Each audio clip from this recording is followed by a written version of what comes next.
Hello wise people, saya Vian. Di video sebelumnya saya udah ngebahas tentang iPhone 12 dan iPhone 12 mini, yang mana menurut saya nggak banyak ngasih perbedaan secara inovasi di seri barunya ini. Yang bisa saya bilang cuma seri iPhone baru yang di-upgrade speknya. Jadi saya sama sekali nggak excited sama iPhone 12 maupun versi mininya. Satu-satunya kejutan cuma inovasi beli HP tanpa chargernya aja.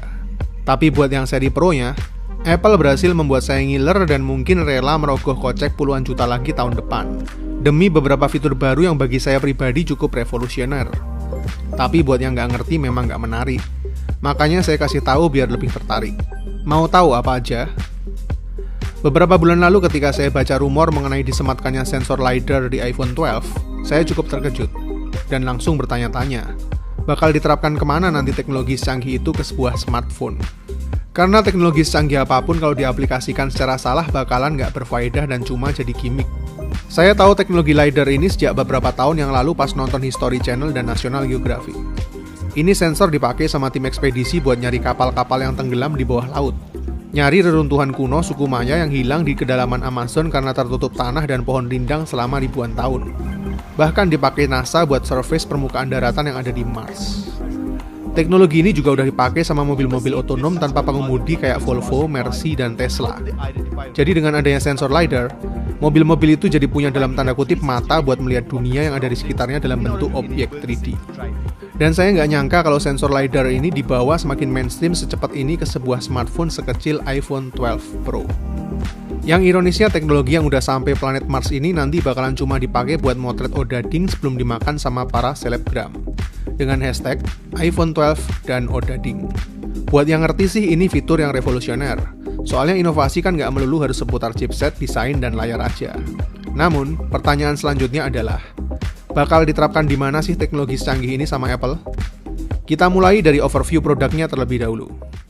iPhone 12 Pro dan iPhone 12 Pro Max punya desain yang identik sama iPhone 12. Punya bezel yang lebih tipis, dan yang jelas materialnya lebih premium. Bagian framenya pakai material stainless steel, yang terdiri dari 4 pilihan warna yaitu Pacific Blue, Gold, Silver, dan Graphite. Lapisan layarnya sama-sama pakai ceramic shield. Sudah tersertifikasi IP68 yang diklaim bisa buat nyelam sedalam 6 meter selama 30 menit. Layarnya pakai Super Retina XDR, dengan bentang layar 6,1 inch di iPhone 12 Pro dan 6,7 inch di iPhone 12 Pro Max. Layarnya jadi sedikit lebih luas kalau dibandingin dengan iPhone 11 Pro dan 11 Pro Max. Dan lagi-lagi masih tetap nggak ada upgrade dari refresh rate layarnya juga. Mungkin di iPhone 13 nanti refresh rate layarnya baru di-upgrade ke 120Hz ya. Kan biasa iPhone kalau ngasih fitur sekarang sering telat 1 tahun dibanding kompetitor. Kayak ultrawide yang baru muncul di tahun lalu, dan night mode yang baru muncul di tahun ini. Tapi bright side-nya sih Apple nggak pernah ngasih fitur mainan yang cuma buat gimmick. Ditenagai chipset A14 Bionic 5 nanometer, dan masih tetap pakai 3 kamera belakang. Nggak sesuai dengan rumor yang dibilang bakalan pakai 4 kamera. Brand-brand Tiongkok siap-siap kecewa. Udah terlanjur pakai 4 kamera rame-rame, ternyata iPhone 12 masih pakai model fidget spinner. Masing-masing adalah 12 megapiksel ultra wide aperture 2.4, 12 megapiksel wide aperture 1.6, dan 12 megapiksel telephoto aperture 2.0. Dan sekarang telephoto yang ada di iPhone 12 Pro bisa 4 kali optical zoom, dan yang iPhone 12 Pro Max bisa 5 kali optical zoom. Dan yang paling menarik, mode night mode yang ada di iPhone 12 Pro ini jauh lebih signifikan dibanding kamera punya iPhone 12. Soalnya di versi Pro, night mode-nya diklaim bisa nanganin kondisi low light 87% lebih baik dibanding sebelumnya. Jujur aja selama saya pakai iPhone 11 Pro Max, salah satu kekurangan paling parah di kameranya jelas nggak mampunya nanganin low light. Jadi jelas di iPhone 12 Pro kekurangan paling krusial itu bakalan ketutup, yang idealnya bakalan jadiin kamera iPhone 12 Pro ini jadi superior dan flawless banget. Dan night mode-nya jadi bisa bagus banget juga gara-gara peran sensor LiDAR. Jadi sensor LiDAR ini adalah fitur yang paling menarik buat saya di iPhone 12 Pro ini. Buat yang belum tahu apa itu sensor LiDAR, saya jelasin lebih detail. Jadi ini adalah semacam sensor yang menembakkan infrared ke seluruh penjuru ruang yang ada di sekitarmu. Sensor ini akan mendeteksi dan merefleksikan kembali seluruh bentuk dimensi ruang maupun objek secara 3D dan dikirimkan ke iPhone lagi. Dan secara algoritma dibantu juga oleh machine learning yang ada di chipset A14 Bionic yang super cepat buat ngolah data. Jadi ibaratnya iPhone 12 Pro yang kamu pegang nanti bakal secara harfiah jadi punya mata, buat ngelihat dunia yang ada di sekitarmu secara 3D dan presisi. Mantep kan? Dan pertanyaan saya di awal video jadi terjawab. Kalau sensor LiDAR ini nantinya bakal banyak dipakai buat keperluan fotografi maupun videografi, jadi jauh lebih advance lagi. Ibaratnya dengan pengenalan objek 3D ruang yang bisa dilihat oleh LiDAR, kamera iPhone 12 Pro bakal dengan sangat mudah mengenali jarak objek yang ada di depannya, maupun seberapa jauh jarak background. Nggak peduli mau segelap apapun juga, seluruh ruang bisa terdeteksi. Bahkan diklaim Apple berkat sensornya ini jadi bisa fokus ke objek lebih cepat sampai 6 kali lipat. Yang akhirnya bakal bikin kualitas foto portrait maupun night mode-mu nanti jadi super akurat banget. Asli fitur ini mantep banget kalau benar-benar bisa dioptimalkan. LiDAR ini juga bisa dikombinasikan dengan teknologi AR jadi jauh lebih sempurna. Yang langsung ingetin saya sama teknologi advance punya Microsoft yang saat ini masih terus dikembangkan, yaitu HoloLens yang bakal jadi user interface Windows di masa depan saat AR dan VR sudah merajalela mungkin sekitar 5 tahun lagi. Gambaran simpelnya, bakal mirip banget sama teknologi yang dipakai Tony Stark buat kerja. Cuma bedanya kalau itu holographic, ini pakai AR.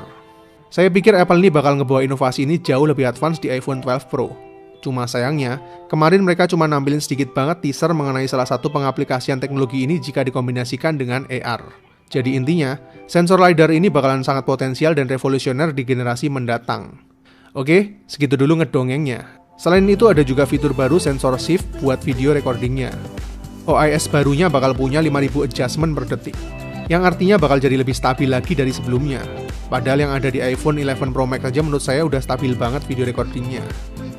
Terus ada juga fitur baru impian para editor dan fotografer profesional, yaitu Apple Pro RAW. Jadi hasil-hasil fotografi yang kita jepret nanti bakal bisa disimpan dalam file RAW. Yang jelas bikin kita makin bebas buat editing dan manipulasi semua hasil foto sesuai imajinasimu masing-masing tanpa batas. Video recordingnya juga nawarin banyak hal baru, misalnya Dolby Vision Recording, yang diklaim lebih kaya warna 60 kali lipat, yang sekarang punya 10-bit HDR recording, yang terdiri dari 700 juta warna. Dolby Vision ini adalah format yang banyak dipakai juga sama studio-studio film, dan bisa dibilang iPhone 12 Pro ini adalah kamera pertama yang bisa record pakai Dolby Vision. Dan gak cuma itu, hasil recordingnya juga bisa kita edit langsung juga di iMovie dengan format yang sama. Fix, kayaknya video recording iPhone 12 Pro ini bakal tetap jadi yang terbaik buat kelas smartphone menurut saya. Hampir nggak pernah ngecewain kalau kualitas video recordingnya iPhone selama ini. Apalagi ditambah kualitas night mode yang sekarang jadi bagus banget, dan punya OIS stabilizer yang di-upgrade juga. Dan potensi ke depan yang bakal masih bisa berkembang jauh lagi berkat adanya teknologi LiDAR maupun chipset 5 nanometer tercepat di dunia saat ini. Yang jujur aja kapasitasnya menurut saya masih jauh dari optimal buat keperluan kita sehari-hari. iPhone 12 Pro akan dijual mulai dari harga $999 dan iPhone 12 Pro Max akan dijual mulai dari harga $1099. Jadi apakah worth it untuk upgrade dari iPhone 11 Pro ke iPhone 12 Pro? Kalau buat pengguna fotografi secara casual sih menurut saya nggak bakalan terlalu ngerasain bedanya. Soalnya sampai di tahun ini aja iPhone 11 Pro juga masih bagus banget kecuali night mode-nya aja. Tapi saya rasa iPhone 12 Pro ini lebih banyak ngasih fun service bagi segmen pasar yang lebih niche, sesuai namanya, yaitu buat para pro alias para profesional fotografer maupun videografer yang akan bersorak-sorai sama fitur-fitur barunya. Akhir kata, ibaratnya kalau dulu sebuah smartphone cuma punya yang namanya telinga buat denger voice command dan ngejalanin semua yang kita suruh secara terprogram, dengan adanya Siri, Apple udah ngasih smartphone kita sebuah otak untuk berpikir sendiri.